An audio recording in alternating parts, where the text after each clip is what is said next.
आंदोलन पर राजनाथ सिंह ने यह कहा है कि सरकार किसी भी सूरत में अहित नहीं होने देगी किसानों का। किसानों से अनुरोध है कि वो इस आंदोलन को वापस लें। सरकार किसानों का अहित नहीं होने देगी किसी भी शर्त पर। तो राजनाथ सिंह इसके पहले भी किसानों से मिले थे। नोएडा जो है, दिल्ली नोएडा बॉर्डर, वहां पर किसानों से मुलाकात करके रास्ते को खुलवाया था। एक बार फिर से किसानों से, आंदोलनकारियों से अपील की है राजनाथ सिंह ने, और उन्होंने कहा कि सरकार किसानों का अहित होने नहीं देगी। अपील है किसानों से, अनुरोध है कि वो इस आंदोलन को वापस ले लें। हमारे साथ हमारे सहयोगी भी लगातार जुड़े हुए हैं। हिमांशु हमारे साथ जुड़े हुए हैं बागपत से, लेकिन उसके पहले ट्वीट भी देख लीजिए, फिर इससे जुड़ा सवाल भी करेंगे हिमांशु से। ये जो ट्वीट है, उन्होंने कहा कि चौधरी चरण सिंह चाहते थे कि देश के किसानों की आमदनी बढ़े, और उनका रेफरेंस लेते उन्होंने कहा कि उनकी फसलों का लाभकारी मूल्य मिले। ये चौधरी चरण सिंह का कहना था, और मान सम्मान किसानों का सुरक्षित रहे। और हमारे प्रधानमंत्री श्री नरेंद्र मोदी उसी बात से प्रेरित हैं, यानी चौधरी चरण सिंह की भावनाओं से प्रेरित है। किसानों के हित में अनेक कदम उठा रहे हैं। किसानों को अब किसी भी सूरत में अहित नहीं होने देंगे, ये कहना है राजनाथ सिंह का। हिमांशु हमारे साथ जुड़े हुए हैं बागपत, सीधे चलेंगे। हिमांशु, सीधा प्रश्न है, लगातार राजनाथ सिंह ट्वीट कर रहे हैं, उनके ट्वीट भी हम दिखा रहे हैं दर्शकों को। हिमांशु, सीधा सा प्रश्न आपसे यह है कि राजनाथ सिंह की एंट्री होती है इस आंदोलन को खत्म कराने में। पहली बार हमने देखा था कि वो सफल भी हुए थे।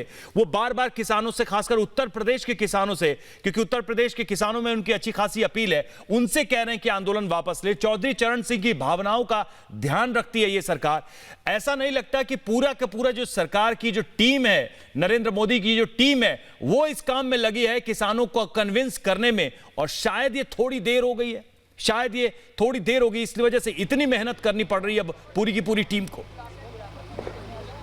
देखिए, बिल्कुल, देखिए दरअसल में क्या है, बिल्कुल देखिए, आप सही कह रहे हैं, ये थोड़ी सी देर हो चुकी है। क्योंकि देर इसलिए हो गई है क्योंकि जो अदर पॉलिटिकल पार्टीज थी, वो जो करना चाहते थे वो करने में सफल हो गए। यहाँ पर देखिए, आप देखिए, यहाँ पर लाइन लगी हुई है यहाँ पर, और यहाँ पर ये तमाम जो किसान हैं ये आए हुए हैं, और यहाँ पर आज प्रोग्राम होने वाला है। और सरकार देर आई दुरुस्त आई, कैसे भी आई, लेकिन आई, और आई इसलिए आई क्योंकि सरकार को ये पता था कि ये उनके फायदे के थे।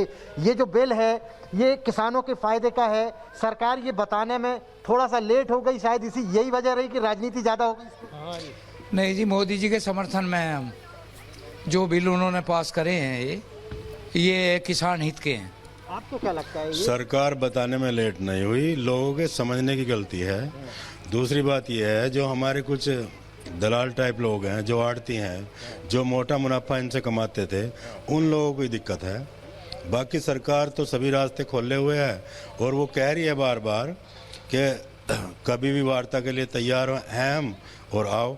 लेकिन किसान जा नहीं रहे तो क्या करें? किसान जा नहीं रहे हैं, और बहुत सारे किसान हैं जो यहाँ पर आकर ये बताने की कोशिश कर रहे हैं कि देखिए ये जो कानून है, ये जो बिल है, ये बहुत जबरदस्त। बिल्कुल हिमांशु, और कानून जहां तक देखा जाए, बातचीत का प्रस्ताव भी सरकार की तरफ से आया, और यहां तक कि सुप्रीम कोर्ट ने भी ये कहा था कि बातचीत के जरिए ही इस मामले का समाधान खोजा जाए, निकाला जाए। आंदोलन, अनवरत आंदोलन किसी भी समस्या का समाधान नहीं हो सकता।